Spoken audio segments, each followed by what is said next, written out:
ஆக scene by scene உள்ள comedy இருந்துகிட்டு இருக்கு.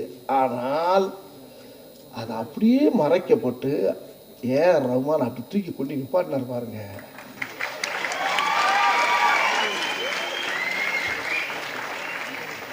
அந்த இடத்துல ஏஆர் ரஹ்மான் சாருக்கு பெரிய ஆன்சர், உதயநிதி சாருக்கு எல்லாம் அந்த இடத்துல சரி அது முடிச்சாச்சு. கதவை திறக்கிறோம்.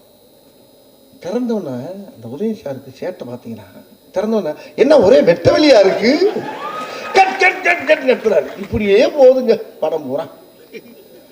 ஆனால் வெளியில் வந்த காட்சி இருக்கு பார்த்தீங்களா, இது இப்போ இருக்க எல்லா டைரக்டருமே பண்ணுறாங்க. அது இந்த இந்த இந்த இதை சத்தமாக பேசினா வெற்றிமாறன் சார் இந்த மாதிரி குரூப்புகள்லாம் என்ன பண்ணுதான் சத்தமாக பேசினா